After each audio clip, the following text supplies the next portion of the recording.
আসসালামু আলাইকুম। আবার আমরা ফিরে আসলাম আমাদের এই শাহাদত ডেইলি ব্লগস আ চ্যানেল নিয়ে আপনাদের সামনে। আ আমরা আজ যে এসেছি আগেই বলেছি উল্লাপাড়া উপজেলার উদুনিয়া এলাকা থেকে আ উত্তর দিকে বিলের মাঝখানে আমরা দেগলগাঁয়ের রাস্তার দিকে আছি বা এগিয়ে যাচ্ছি। দেখতে পাচ্ছেন আ চলন বিলের মাঝখান দিয়ে ডুবো রাস্তা যাকে বলে সিমেন্ট ঢালাই রাস্তা দেখতে পাচ্ছেন। বাড়িগুলো কত উঁচু হয়তো বর্ষা মৌসুমে এখান দিয়ে অনেক পানি হয়। আমি আগেই বলেছি এই এলাকাটি মূলত চলনবিল এলাকা। আমরা এখন যে গ্রামের মধ্যে দিয়ে যাচ্ছি, এই গ্রামটি একটি এই গ্রামটির অবস্থান মূলত চলনবিলের মাঝখানে। সেই গ্রাম ধরে এগিয়ে যাচ্ছি আমরা সামনের দিকে। দেখতে পাচ্ছেন অনেক উঁচু বাড়ি।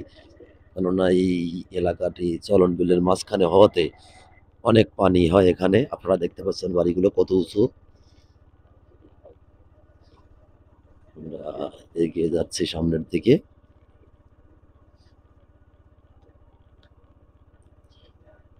একপাশে এ ছোট জোলা পাশ দিয়েই এই সিমেন্ট ঢালাই রাস্তা। কেননা এইখানে হয়তো পিচ ঢালা রাস্তা করা যাবে না। কেননা এই রাস্তার উপর দিয়ে বর্ষা মৌসুমে হয়তো ৭-৮ ফিট পানি জমে। এই কারণে হয়তো এই রাস্তাটি পিচ ঢালাই করা যাবে না। এইজন্য সিমেন্ট ঢালাই করা হয়। দেখতে পাচ্ছেন আপনারা। আমরা এগিয়ে যাচ্ছি সেই দিঘল গ্রামের দিকে। যে গ্রামটির অবস্থান মূলত উল্লাপাড়া উপজেলার অন্তর্গত।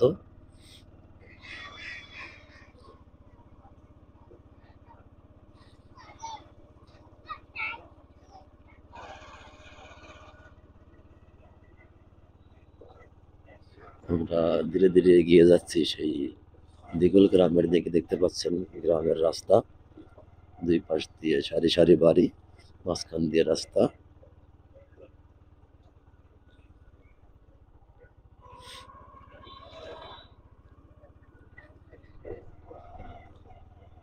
দেখুন আসলে এই এলাকাটা মূলত চলনবিল এলাকা। এই রাস্তা থেকে বাড়িগুলো কত উঁচু। কেননা এখানে অনেক বর্ষা মৌসুমে অনেক পানি হয়। দেখতে পাচ্ছেন আপনারা।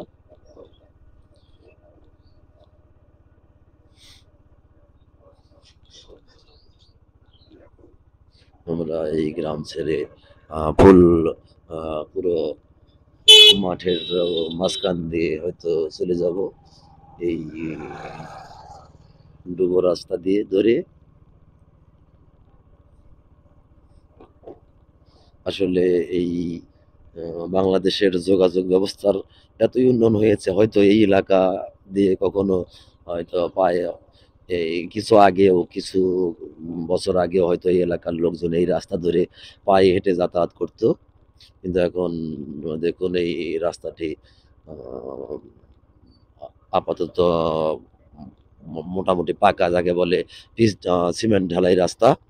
যাকে আমরা চলিত ভাষায় ডুবো রাস্তা বলে থাকি। দেখতে পাচ্ছেন। হয়তো সামনে গিয়েই এই রাস্তাটা পাকার কাজ শেষ হয়ে যাবে। সামনে হয়তো মেঠো রাস্তা দেখতে পাচ্ছেন।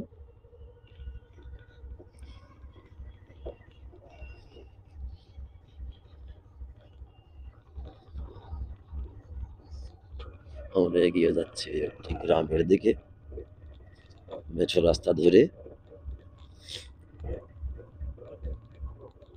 এই গ্রামটি উল্লাপাড়া থানার অন্তর্গত একটি অত্যন্ত আ যাকে বলে প্রত্যন্ত অঞ্চল দেখতে পাচ্ছেন।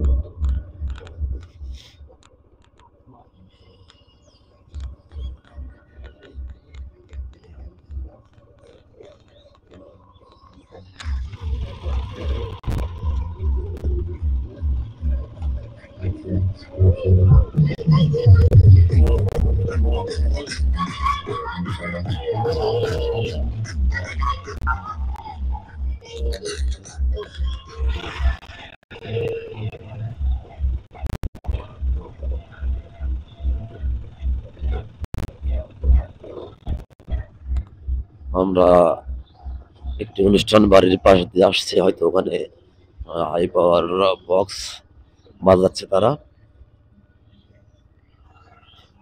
দেখতে পাচ্ছেন আমরা চলে আসছি মাঠের একেবারে মাঝখানে।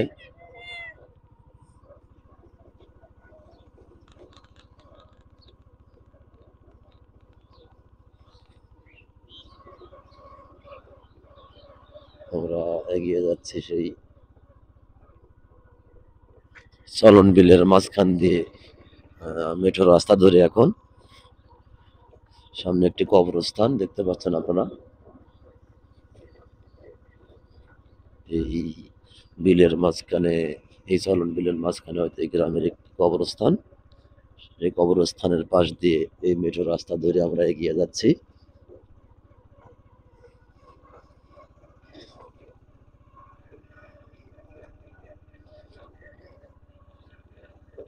আমাদের এই চ্যানেলটি এখনো যারা সাবস্ক্রাইব করেননি, অতি সত্বর আমাদের এই চ্যানেলটি সাবস্ক্রাইব করে আমাদের পাশে থাকুন। আমাদের এই শাহাদত ডেইলি ব্লগ চ্যানেলটি আপনারা যদি ভালো লেগে থাকে, আমাদের এই ভিডিওগুলো যদি আপনাদের ভালো লেগে থাকে, তাহলে আপনারা বেশি বেশি লাইক করবেন এবং আপনারা শেয়ার করে অন্যদের দেখার সুযোগ করে দেবেন।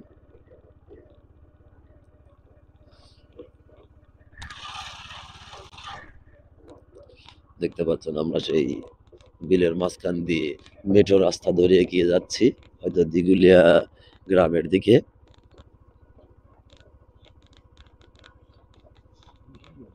হুম,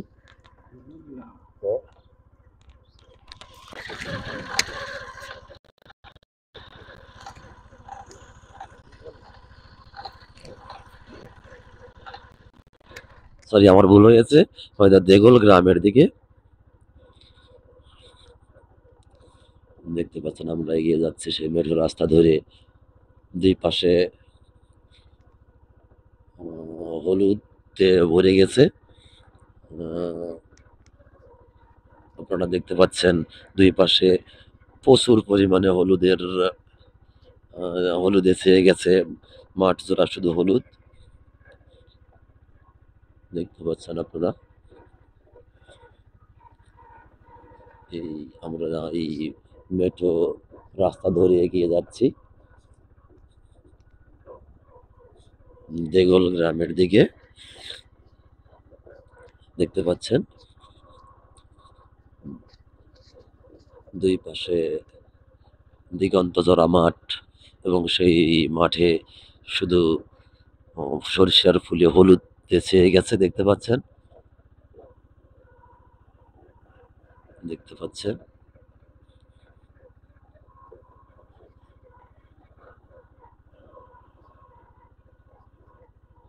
এই মেট্রো রাস্তা ধরে এগিয়ে যাচ্ছি আমরা। এটি মূলত সিরাজগঞ্জ জেলার উল্লাপাড়া উপজেলার একেবারে প্রত্যন্ত অঞ্চল। যে এলাকার অবস্থান একেবারে চলন বিলের মাঝখানে। দেখতে পাচ্ছেন আপনারা। আমরা হয়তো এখন মোটরসাইকেল থেকে নামে পায়ে হেঁটে যাচ্ছি, দেখতে পাচ্ছেন।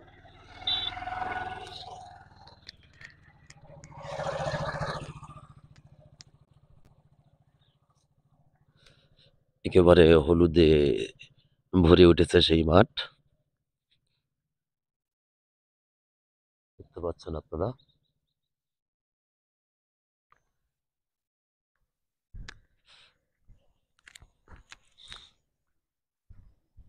রাস্তার দুই পাশে দিগন্ত জোড়া মাঠ। এখানে শুধুমাত্র সর্ষা বপন করেছেন কৃষকেরা। সর্ষা ছাড়া অন্য কোনো ফসল এখানে হয়তো এখনো বপন করেনি, বা বপন করার হয়তো এভাবে সুযোগ নেই। এই সর্ষা উঠানোর পরেই তারা ইরিগেশন শুরু করবে।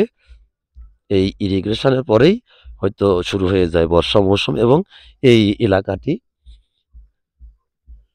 তখন তলিয়ে যায় অনেক তলিয়ে যায় বা এই যে রাস্তা দিয়ে হেঁটে যাচ্ছি আমি এই রাস্তাটার উপরেও হয়তো আর ৭-৮ ফিট পানি থাকে। দেখতে পাচ্ছেন?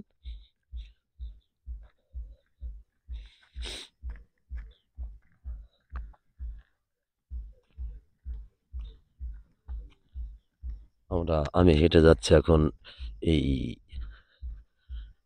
মেঠো রাস্তা ধরে দেগলগাঁয়ের দিকে।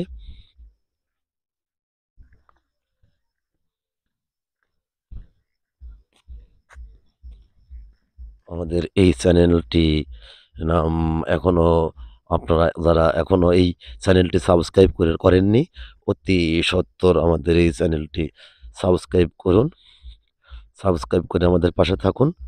আর আমাদের এই ভিডিওগুলো যদি আপনাদের ভালো লেগে থাকে তাহলে বেশি, বেশি লাইক করবেন এবং আ শেয়ার দিয়ে অন্যদের দেখার সুযোগ করে দিবেন।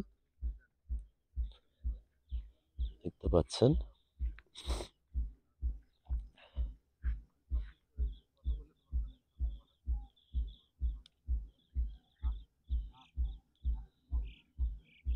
দেখতে পাচ্ছেন আপনারা দিগন্ত জোড়া মাঠ। মাঠে শুধু সরিষার আ বপন করেছেন কৃষকেরা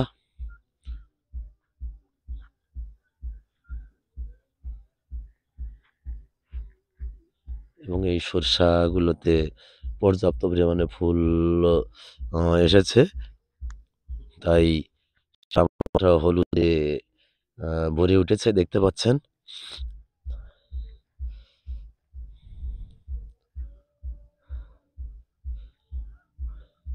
এই এলাকাটি আগেই বলেছি মূলত চলনবিল এলাকা। এখানে ৫ মাস ৪ থেকে ৫ মাস পানির নিচে তলিয়ে থাকে। এই ৫-৬ মাস ৭ মাস হয়তো শুষ্ক মৌসুমে শুকনো থাকে। আর এই ৫-৬ মাস আ শুকনো মৌসুমে এখানকার কৃষকেরা মূলত এই চলনবিল এলাকার বা চলনবিল এরিয়ার ভিতর যে মাঠগুলো বিস্তৃত মাঠ আছে, এখানে কৃষকেরা মাত্র ২ টি আবাদ করে থাকে। এই সরষা এবং এই সরষা যখন ওনারা উঠানোর পরে এ এরি বা বোরো বা এরির আবাদ করবেন। মূলত এই চলনবিল এলাকাতে এই ২ টি আবাদই হয়ে থাকে। কেননা এই আ চলনবিল এলাকার এই মাঠগুলো আ এই ৬ মাস বা ৭ মাস শুকনো থাকে। এরপরে যে বাদবাকি ৪-৫ মাস আ অনেক পানির নিচে এই এলাকাটা তলিয়ে গিয়ে থাকে। তখন এই এলাকাটা দিয়ে নৌকা ছাড়া এখন যে আমরা যে রাস্তা দিয়ে হেঁটে যাচ্ছি, এই রাস্তা তখন হয়তো রাস্তার উপরে ৮-১০ ফিট পানি উঠে থাকে। তাই এই রাস্তার অস্তিত্ব তখন থাকে না। উপর দিয়ে নৌকো যাতায়াত বা এই এলাকার লোকজনের চলাচলের একমাত্র মাধ্যম নৌযান। নৌযান ছাড়া এক গ্রাম থেকে অন্য গ্রামে কোনো মানুষ যাতায়াত করতে পারে না।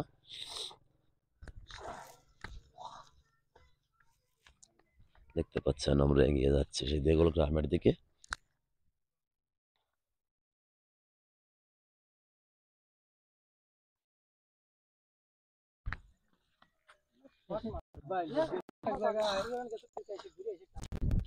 আ আমাদের এখনো যারা সাবস্ক্রাইব করেননি, অতি শীঘ্রই আমাদের এই শাহাদত ডেইলি ব্লগস চ্যানেলটি সাবস্ক্রাইব করে আমাদের সাথে থাকুন।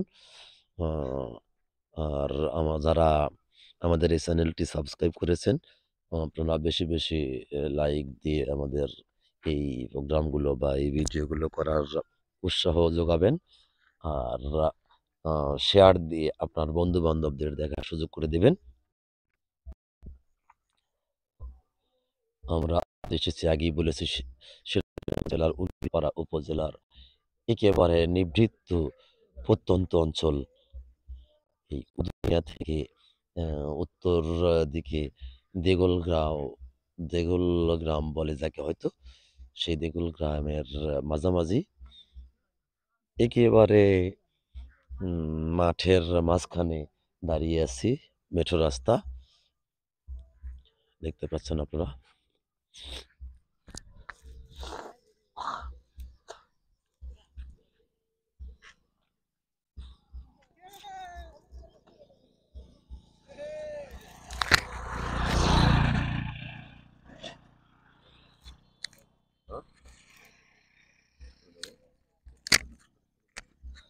আমরা এ পর্যায়ে বিদায় নিচ্ছি। পরবর্তীতে আমাদের সাথে যুক্ত হওয়ার জন্য আমন্ত্রণ জানিয়ে এই পর্ব শেষ করছি। আল্লাহ হাফেজ। আসসালামু আলাইকুম।